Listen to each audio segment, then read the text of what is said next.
യുടെ ഏറ്റവും വലിയ ദേവാലയമായ മക്കയിലെ വിശുദ്ധ കാബാലത്തെ പുതുപ്പിക്കുന്ന തുണിയാണ് കിസ്വ. സിൽക്കും സ്വർണവും വെള്ളിയും ഉപയോഗിച്ചുണ്ടാക്കുന്ന കിസ്വ നിർമ്മിക്കാൻ മക്കയിൽ ഒരു ഫാക്ടറി തന്നെയുണ്ട്. എല്ലാ വർഷവും ഹജ്ജിനോടനുബന്ധിച്ച് കിസ്വ മാറ്റിയിടും. യമനിലുള്ള തുബൈ എന്ന രാജാവാണ് ആദ്യമായി വിശുദ്ധ കാബയെ തുണി കൊണ്ട് പുതച്ചത് എന്നാണ് പ്രബലാഭിപ്രായം.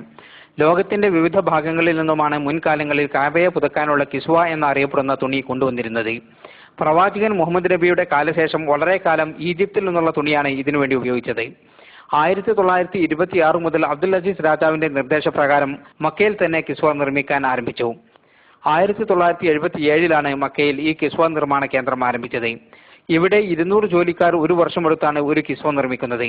ഏതാണ്ട് 2 കോടി സൗദി റിയാലാണ് ഇതിന്റെ നിർമ്മാണ ചെലവ്. 450 കിലോഗ്രാം ശുദ്ധമായ സിൽക്കും 15 കിലോഗ്രാം സ്വർണവും ഉപയോഗിച്ചാണ് 650 സ്ക്വയർ മീറ്റർ വലുപ്പത്തിലുള്ള കിസ്വ നിർമ്മിക്കുന്നത്.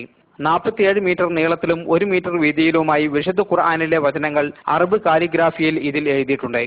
സ്വർണത്തിന്റെയും വെള്ളിയുടെയും നൂലുപയോഗിച്ചാണ് കിസ്വയിലെ വിശുദ്ധ വചനങ്ങളും അലങ്കാരങ്ങളും തീർത്തിരിക്കുന്നത്. എല്ലാ വർഷവും ഹജ്ജ് വേളയിൽ കാബയെ പുതുപ്പിക്കുന്ന കിസ്വ മാറ്റിയിടും. അറബ് മുസ്ലിം രാജ്യങ്ങളിലെ പ്രതിനിധികളുടെ സാന്നിധ്യത്തിലാണ് കിസ്വ മാറ്റിയിടാറുള്ളത്. പഴയ കിസ്വ കഷ്ണങ്ങളാക്കി വിവിധ രാജ്യങ്ങളിലേക്ക് അയക്കുകയാണ് പതിവ്. മുസ്ലിങ്ങളുടെ ഏറ്റവും പ്രധാനപ്പെട്ട ദേവാലയമായ കാബയെ പുതുപ്പിക്കുന്ന കിസ്വയുടെ ചെറിയ ഭാഗത്തിന് പോലും വളരെ പുണ്യമുള്ളതായാണ് വിശ്വസിക്കപ്പെടുന്നത്. മദീനയിൽ അന്ത്യവിശ്രമം കൊള്ളുന്ന പ്രവാചകൻ മുഹമ്മദ് നബിയുടെ ഖബറിടം പുതുക്കാനുള്ള പച്ച തുണിയും ഇവിടെ വെച്ചാണ് നിർമ്മിക്കുന്നത്.